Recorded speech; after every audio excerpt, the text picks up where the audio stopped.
നമ്മൾ chapter health and ഡിസീസിൽ പഠിച്ചു. കുറേ മൈക്രോ ഓർഗാനിസംസ്, നമുക്ക് ഹാംഫുൾ ആയിട്ടുള്ള കുറേ മൈക്രോ ഓർഗാനിസത്തിനെ കുറിച്ച് പഠിച്ചു. സോ നമുക്ക് ഒരുപാട് ഡിസീസ് കോസിങ് ആയിട്ടുള്ള മൈക്രോ ഓർഗാനിസംസ് ഉണ്ട്, നമുക്കറിയാം. എന്നാൽ എല്ലാ മൈക്രോ ഓർഗാനിസം ഇതുപോലെ നമുക്ക് ഹാംഫുൾ അല്ല. ഒരുപാട് മൈക്രോ ഓർഗാനിസം നമുക്ക് നമ്മുടെ ട്രഡീഷണലായിട്ട് ഉണ്ടാകുന്ന ഒരുപാട് പ്രോഡക്റ്റുകളിലും എല്ലാം ഈ മൈക്രോ ഓർഗാനിസത്തിൻ്റെ പ്രസൻസ് കൊണ്ടാണ് നമുക്ക് ഒരുപാട് പ്രോഡക്റ്റ് ഉണ്ടാകുന്നത്. സോ ഒരുപാട് യൂസ്ഫുൾ ആയിട്ടുള്ള മൈക്രോ ഓർഗാനിസംസ് ഉണ്ട്.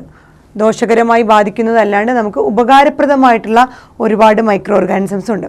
സോ ഈ ചാപ്റ്ററിൽ നമ്മൾ ഡീൽ ചെയ്യുന്നത് മുഴുവൻ microbes for in human welfare, നമുക്ക് വെൽഫെയർ, ഹ്യൂമൻ വെൽഫെയറിന് സഹായിക്കുന്ന മൈക്രോബ്സ് അല്ലെങ്കിൽ മൈക്രോ ഓർഗാനിസംസ് ഏതൊക്കെയാണെന്നാണ് നമ്മൾ ഈ ചാപ്റ്ററിൽ ഡീൽ ചെയ്യുന്നത്. എല്ലാ മൈക്രോ ഓർഗാനിസം ഹാംഫുൾ അല്ല, യൂസ്ഫുൾ ആയിട്ടുള്ള മൈക്രോ ഓർഗാനിസത്തിനെ കുറിച്ചാണ് നമ്മൾ പറയുന്നത്. പലതരത്തിൽ മൈക്രോ ഓർഗാനിസംസും നമ്മളെ ഹ്യൂമൻ വെൽഫെയറിന് സഹായിക്കുന്നുണ്ട്. അതിൽ ഒരുപാട് കോൺട്രിബ്യൂഷൻസ് ഹ്യൂമൻ വെൽഫെയറിന് വരുന്നുണ്ട്. ഒന്ന്, നമ്മളെ ഹൗസ് ഹോൾഡ് പ്രോഡക്റ്റുകൾ, നമ്മൾ വീട്ടിൽ ഡെയിലി യൂസിന് ഉപയോഗിക്കുന്ന അല്ലെങ്കിൽ നമ്മുടെ വീട്ടിൽ നമ്മൾ ഉപയോഗിക്കുന്ന ഒരുപാട് പ്രോഡക്റ്റുകൾ, ഫുഡ് പ്രോഡക്റ്റുകളൊക്കെ പ്രൊഡ്യൂസ് ചെയ്യുന്നത് മൈക്രോബ്സ് കാരണമാണ്. അതുപോലെ ഇൻഡസ്ട്രിയൽ ആയിട്ടുള്ള ഒരുപാട് പ്രോഡക്റ്റുകൾ പ്രൊഡ്യൂസ് ചെയ്യാൻ മൈക്രോ ഓർഗാനിസം വേണം. സിവേജ് ട്രീറ്റ്മെൻറ്റിന് മൈക്രോ ഓർഗാനിസം വേണം.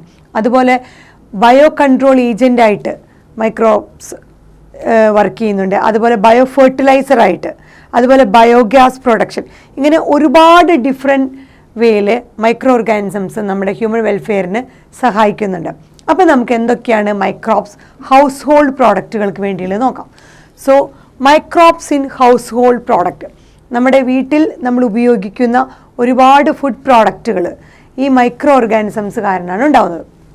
നമുക്ക് എല്ലാവർക്കും അറിയാം, കേർഡ് എന്ന് പറയുന്നത് തൈര്, നമ്മുടെ പാല് ആണ് തൈരായിട്ട് മാറുന്നത്, മിൽക്കാണ് കൺവേർട്ടഡ് ആയിട്ട് തൈരായിട്ട് മാറുന്നത്. സോ അതിൻ്റെ പിന്നിലും ഈ മൈക്രോ ഓർഗാനിസത്തിൻ്റെ പ്രസൻസ് ആണ്. സോ ഒരു മൈക്രോ ഓർഗാനിസമാണ് മിൽക്കിനെ കേർഡായിട്ട് മാറ്റുന്നത്. സോ നോക്കൂ, milk converted in to curd, ആ പ്രോസസ്സ് മിൽക്ക് കേർഡായിട്ട് മാറുമ്പോൾ, ഈ പാല് തൈരായിട്ട് മാറുമ്പോൾ അവിടെ നടക്കുന്ന ആ പ്രോസസ്സിൻ്റെ പേരാണ് ബാക്ടീരിയൽ ഫെർമെൻറ്റേഷൻ. സോ ബാക്ടീരിയ എന്ന് പറഞ്ഞ ആ മൈക്രോ ഓർഗാനിസമാണ് മിൽക്കിനെ ഫെർമെൻറ്റ് ചെയ്ത് പുളിപ്പിച്ച് കേർഡായിട്ട് മാറ്റുന്നത്. So milk converted in to curd. So ആ പ്രോസസ്സുകളൊക്കെ ഫെർമെൻറ്റേഷൻ പ്രോസസ്സുകളാണ്. ബാക്ടീരിയ ആയതുകൊണ്ട് ബാക്ടീരിയൽ ഫെർമെൻറ്റേഷൻ എന്ന് പറയുന്നു. എങ്ങനെയാണ് മിൽക്ക് കേർഡ് ആവണമെന്ന് നോക്കാം. സോ മിൽക്കിലുള്ള ആ ഷുഗറിന് ലാക്ടോസ്. സോ മിൽക്കിലുള്ള ഷുഗറിൻ്റെ പേരാണ് ലാക്ടോസ്. സോ മിൽക്കിലുള്ള മിൽക്ക് ഷുഗറായ ലാക്ടോസ് ലാക്റ്റിക് ആസിഡ് ആയിട്ടാണ് മാറുന്നത്. So milk sugar converted in to lactic acid. ഈ ലാക്റ്റിക് ആസിഡ് എങ്ങനെയാണ് ഉണ്ടാവുന്നത്? ഈ ലാക്റ്റിക് ആസിഡിനെ പ്രൊഡ്യൂസ് ചെയ്യുന്നത് ഒരു ബാക്ടീരിയയാണ്. ലാക്റ്റിക് ആസിഡിനെ പ്രൊഡ്യൂസ് ചെയ്യുന്നത് ലാബ് എന്ന് പറയും. Lactic acid bacteria, lactic acid bacteria എന്ന് പറഞ്ഞ ലാബ് എന്ന് പറഞ്ഞ ബാക്ടീരിയ. ആ ബാക്ടീരിയ ഒരു എൻസൈമിനെ പ്രൊഡ്യൂസ് ചെയ്യും. ആ എൻസൈമിൻ്റെ പേരാണ് lactase. So lactic acid bacteria എന്ന് പറഞ്ഞ ബാക്ടീരിയ ലാക്ടേസ് എന്ന് പറഞ്ഞ എൻസൈം പ്രൊഡ്യൂസ് ചെയ്തിട്ട് നമ്മുടെ മിൽക്ക് ഷുഗർ ആയ ലാക്ടോസിനെ കൺവേർട്ട് ചെയ്ത് ലാക്റ്റിക് ആസിഡായിട്ട് മാറ്റുന്നു. സോ നമ്മുടെ ലാക്റ്റിക് ആസിഡ് ആയിട്ടുള്ള ബാക്ടീരിയയുടെ എക്സാമ്പിൾസ് ആണ് ലാക്ടോബാസില്ലസ് അസിഡോഫില്ലസ്, അതുപോലെ സ്ട്രെപ്റ്റോകോക്കസ് ലാക്റ്റിസ്, ലാക്ടോബാസില്ലസ് അസിഡോഫില്ലസ്. ഇതൊക്കെ ലാബാണ്. ലാബ് എന്താണ്? Lactic acid bacteria. ഇത്രയേ ഉള്ളൂ. ലാക്റ്റിക് ആസിഡ് പ്രൊഡ്യൂസ് ചെയ്യാൻ കഴിവുള്ള ബാക്ടീരിയ, അതാണ് ലാക്റ്റിക് ആസിഡ് ബാക്ടീരിയ. ആ ബാക്ടീരിയ ലാക്ടേസ് എന്ന് പറഞ്ഞ എൻസൈം പ്രൊഡ്യൂസ് ചെയ്ത് നമ്മുടെ മിൽക്കിലുള്ള ആ ഷുഗർ, ഏതാണ് ലാക്ടോസ് ഷുഗറിനെ കൺവേർട്ട് ചെയ്ത് ലാക്റ്റിക് ആസിഡായിട്ട് മാറ്റുന്നു. അതാണ് ആ ബാക്ടീരിയയുടെ പേര് ലാക്റ്റിക് ആസിഡ് ബാക്ടീരിയ. എന്ത് സംഭവിക്കുന്നു അതിന് ശേഷം? ആ ലാക്റ്റിക് ആസിഡ്, ആ ലാബിൻ്റെ പ്രത്യേകത എന്താ? LAB lactic acid bacteria lactic ആസിഡിനെ പ്രൊഡ്യൂസ് ചെയ്യുന്നു. ആ ലാക്റ്റിക് ആസിഡ് മിൽക്കിലുള്ള പ്രോട്ടീനാണ് കാഷീൻ എന്ന് പറഞ്ഞ പ്രോട്ടീൻ. സോ മിൽക്ക് പ്രോട്ടീൻ എന്ത് ചെയ്യുന്നു? പാർഷ്യലി ഡൈജസ്റ്റ് ചെയ്യുന്നു.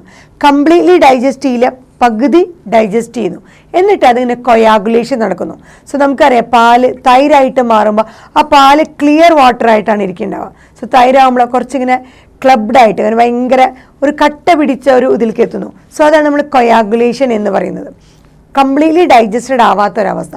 സോ ഈ പ്രൊഡ്യൂസ് ചെയ്യുന്ന ലാക്റ്റിക് ആസിഡ് പ്രൊഡ്യൂസ് ചെയ്യുന്ന ആ ലാബ് എന്ന് പറഞ്ഞ ആ ബാക്ടീരിയ എന്ത് ചെയ്യും, ലാക്റ്റിക് ആസിഡ് കാരണം ആ ലാബ് പ്രൊഡ്യൂസ് ചെയ്യുന്ന ലാക്റ്റിക് ആസിഡ് മിൽക്കിലുണ്ടാവുന്ന ആ പ്രോട്ടീനായ കാഷിനെ പാർഷ്യലി ഡൈജസ്റ്റ് ചെയ്ത് കൊയാഗുലേഷൻ നടന്ന് അതൊരു കേർഡ് പോലെയായിട്ട് മാറും. സോ അതിങ്ങനെ ഫുള്ളായിട്ട് ഡൈജസ്റ്റഡ് ആവാണ്ട് ലയിക്കാത്ത ഒരു കേർഡ് പോലെയായിട്ട് മാറും. ഇങ്ങനെയാണ് നമ്മുടെ മിൽക്ക് കേർഡായിട്ട് മാറുന്നത്.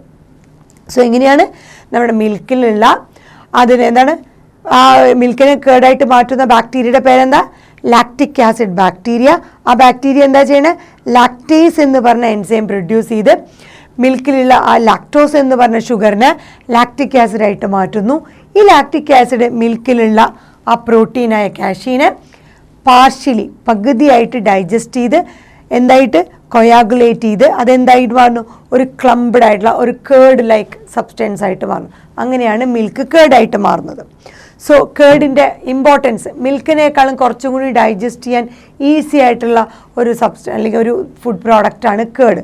സോ കേർഡ് എന്ന് പറയുന്നത് കൂടുതലും കുറച്ചും കൂടി ന്യൂട്രീഷ്യസ് ആണ്, പാലിനേക്കാളും ന്യൂട്രീഷ്യസ് ആണ് കേർഡ്. കാരണം ഈ കേർഡിലാണ് ഏറ്റവും കൂടുതൽ vitamin B12. So increased quantity of vitamin B12 കൂടുതലുള്ളത് ഏതിലാണ്, കേർഡിലാണ്. സോ മിൽക്കിനേക്കാളും കുറച്ചും കൂടി ന്യൂട്രീഷ്യസ് ആണ് നമ്മുടെ കേർഡ്, കാരണം അതിൽ വൈറ്റമിൻ B12 ഉണ്ട്. അതുപോലെ നമ്മുടെ കേർഡിൽ നമ്മൾ പറഞ്ഞ എന്താണ്, lactic acid bacteria. So milk കേർഡായിട്ട് മാറുമ്പോൾ ഈ കേർഡിൽ മുഴുവൻ എന്തുണ്ട്, നമുക്ക് ബെനിഫിഷ്യൽ ആയിട്ടുള്ള ഉപകാരപ്രദമായിട്ടുള്ള ബാക്ടീരിയ ആണ് ഏത്, ലാക്റ്റിക് ആസിഡ് ബാക്ടീരിയ. സോ നമ്മൾ കഴിക്കുന്ന ആ തൈരിൽ ഒരുപാട് ലാബ് ഉണ്ടായിരിക്കും. എന്താ ലാബ്, ലാക്റ്റിക് ആസിഡ് ബാക്ടീരിയ ഉണ്ടായിരിക്കും. ആ ബാക്ടീരിയ നമ്മുടെ കേർഡിലുള്ളത് കൊണ്ട് എന്താണ് ഗുണം, നമുക്ക് സ്റ്റൊമക്കിൽ എന്തെങ്കിലും ഡിസീസ് ഉണ്ടാക്കുന്ന മൈക്രോ ഓർഗാനിസംസ് ഉണ്ടെങ്കിൽ അതിനെ നശിപ്പിച്ച് കളയാനായിട്ട് സഹായിക്കും. So lactic acid bacteria in curd check disease causing microbes in our stomach. So നമ്മുടെ സ്റ്റൊമക്കിലുള്ള വയറിലുള്ള ഡിസീസ് ഉണ്ടാക്കാൻ കാരണക്കാരായിട്ടുള്ള ഈ പറഞ്ഞ ഏതെങ്കിലും മൈക്രോ ഓർഗാനിസംസ് ഉണ്ടെങ്കിൽ അതിനെ നശിപ്പിച്ച് കളയാനായിട്ട് ആര് സഹായിക്കും, ഈ ലാക്റ്റിക് ആസിഡ് ബാക്ടീരിയ സഹായിക്കും. എവിടെയാണ് ഈ ലാക്റ്റിക് ആസിഡ് ബാക്ടീരിയ, മിൽക്ക് കേർഡായിട്ട് മാറുമ്പോൾ ആ കേർഡിലാണ് ഈ ലാക്റ്റിക് ആസിഡ് ബാക്ടീരിയ ഉള്ളത്. ഇനി നമ്മൾ പറയുകയാണെങ്കിൽ നമ്മളെ ഒരു നമ്മൾ കേർഡിൽ ഒരു ചെറിയ ക്വാണ്ടിറ്റി എടുത്തിട്ട് കുറച്ച് ഫ്രഷ് മിൽക്കിലേക്ക് ആഡ് ചെയ്യുകയാണെന്ന് നിൽക്കുക. So small amount of curd നമ്മൾ ഒരു ഫ്രഷ് മിൽക്കിലേക്ക് ആഡ് ചെയ്യുകയാണെങ്കിൽ ആ നമ്മൾ എടുക്കുന്ന ആ ചെറിയ ക്വാണ്ടിറ്റി ഓഫ് കേർഡ് തൈരിനെ നമ്മൾ വിളിക്കുന്ന പേരാണ് ഇനോക്കുലം അല്ലെങ്കിൽ സ്റ്റാർട്ടർ. ഈ സ്റ്റാർട്ടർ അല്ലെങ്കിൽ ഇനോക്കുലത്തിൽ ഒരുപാട് millions of lactic acid bacteria ഉണ്ടാവും. നമ്മൾ വീട്ടിലൊക്കെ കണ്ടിട്ടുണ്ടോ, നമ്മുടെ വീട്ടിൽ അമ്മയോ അല്ലെങ്കിൽ മുത്തശ്ശിമാരൊക്കെ ചെയ്യണ കണ്ടിട്ടുണ്ട്. കുറച്ച് പാലെടുത്തിട്ട് അല്ലെങ്കിൽ അതിൽ വളരെ കുറച്ച് തൈര് ഒഴിച്ച് വെക്കണ കാണാം. പിന്നെ അതൊരു സ്യൂട്ടബിൾ ടെമ്പറേച്ചർ എവിടെയാ, നമ്മുടെ വീട്ടിൽ തന്നെയാണ്, ഫ്രിഡ്ജിലൊന്നും വെക്കില്ല, റൂം ടെമ്പറേച്ചറിൽ തന്നെ വെക്കും. ഒരു ചൂട് കാലത്താണെങ്കിൽ അത് പെട്ടെന്ന് അത് തൈരായിട്ട് മാറും.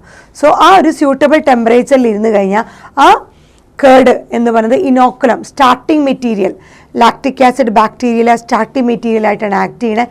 ആ കേർഡിലുള്ള ലാക്റ്റിക് ആസിഡ് ബാക്ടീരിയ എന്ത് ചെയ്യും, നമ്മൾ എടുത്തു വെച്ച ആ പാലിനെ മുഴുവൻ കൺവേർട്ട് ചെയ്ത് തൈരായിട്ട് മാറുന്നു. അതാണ് curd. So small amount of curd ഒരു ഫ്രഷ് മിൽക്കിലേക്ക് ആഡ് ചെയ്യുമ്പോൾ ആ ചെറിയ എമൗണ്ട് ഓഫ് കേർഡിനെ നമ്മൾ വിളിക്കുന്ന പേരാണ് ഇനോക്കുലം അഥവാ സ്റ്റാർട്ടറിൽ എന്താണ്, contain millions of lactic acid bacteria. ഈ millions of lactic acid bacteria ഒരു സ്യൂട്ടബിൾ ടെമ്പറേച്ചർ പ്രൊവൈഡ് ചെയ്ത് കഴിഞ്ഞാൽ ആ മിൽക്കിനെ മുഴുവൻ കൺവേർട്ട് ചെയ്ത് എന്താക്കി മാറ്റുന്നു, കേർഡായിട്ട് മാറ്റുന്നു. ഇങ്ങനെയാണ് നമ്മൾ പറയുന്ന ട്രഡീഷണൽ ആയിട്ട് തന്നെ നമ്മൾ ഇപ്പോൾ യൂസ് ചെയ്തുകൊണ്ടിരിക്കുന്ന കേർഡ് പ്രൊഡ്യൂസ് ചെയ്യണം. സോ ലാക്റ്റിക് ആസിഡ് ബാക്ടീരിയ എന്ന് പറഞ്ഞ മൈക്രോ ഓർഗാനിസം നമുക്ക് യൂസ്ഫുൾ ആവണത് എങ്ങനെയാണെന്ന് നമുക്ക് മനസ്സിലായില്ലേ.